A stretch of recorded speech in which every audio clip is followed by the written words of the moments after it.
Have you ever used a microscope on an inspection? This is a $37 Amazon basic, rechargeable microscope. You can control how big, how the LED light rolls. You can make it close up or further back, and you basically drop it onto something, and you can get a picture and throw it straight to your phone. So I thought I'd show you this because obviously I have a loss that I can study pretty good and tell you about. So I thought it would be a fun thing for you to see.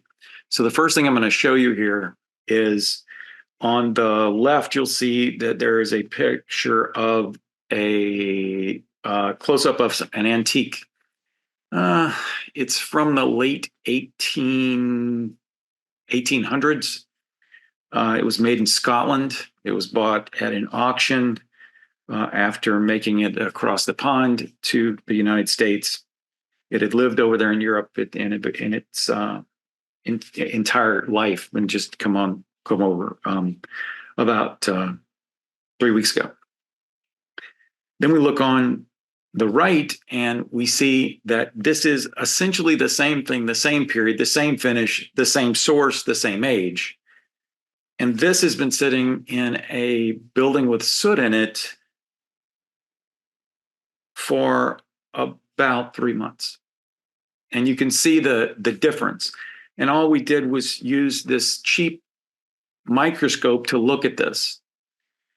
As we keep going through it, let's look over here and let's look at these receptacles and light switches. These is just 4 receptacles and light switches, but you can see when you look at them, they look a little dingy, but they don't look like they have a lot going on with them. But when you look closer, what you see lots of soot that is down inside the crevices as far as you can see. If I'm pretty much figuring if I pull that out, it's going to show me even more soot behind it.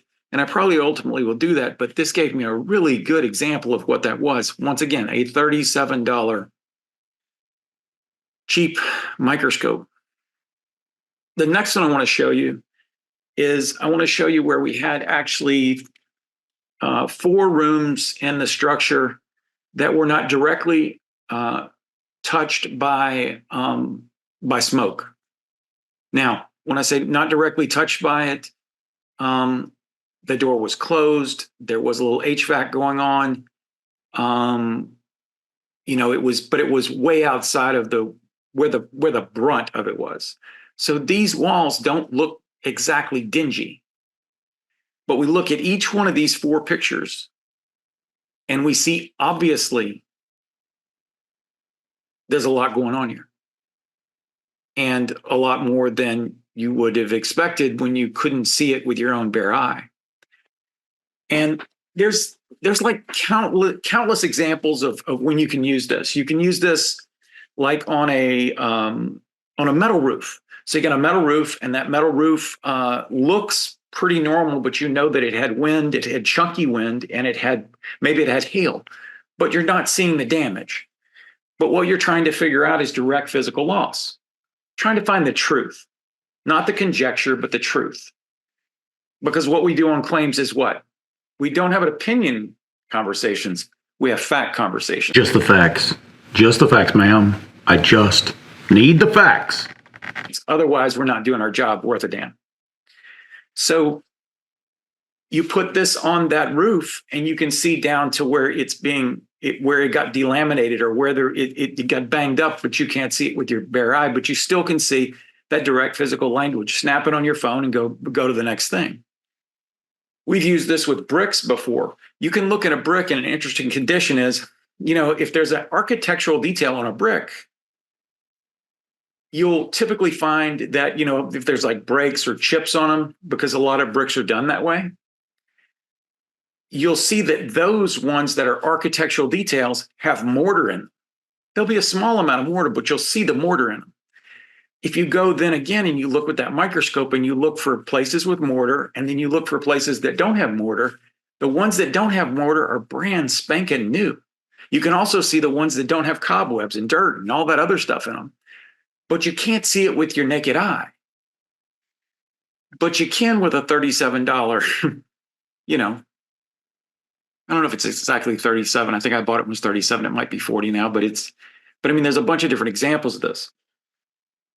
But, you know, we think about all the things we use in our game. You know, what you got in your bag, the protimeter, the $1,400 FLIR, this, and this. And you have your eyes.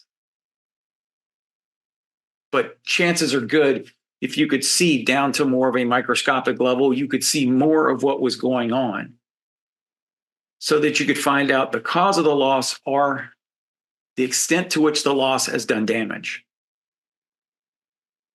Obviously, I got these today because I've got some things coming up I got to deal with on my own claim. We will not be making any payments. We have not determined coverage at this time. We will need you to sit for an EUO before we can determine coverage. Although we've already paid for your long-term housing and your mitigation contractor. Please read your reservation of rights letter. But this is the same thing I did recently on another fire I was at. It's the same thing I did with some shingles recently that had been, in fact, impacted by hail. And there was some evidence of it, but it didn't show a theme that made good sense. And so in this case, I went and got the microscope, and I was able to make better sense out of what I saw. I won't go to the outcome of that because it wasn't quite what you think it was, but it still showed the facts of what had happened. It just told a tale that may be a little bit different than anybody expected. But I just think that if we're going to up our game, this would be a great, simple way to up your game so that you can see things better than you can see with your own eyes. Guys, have a great day. Peace.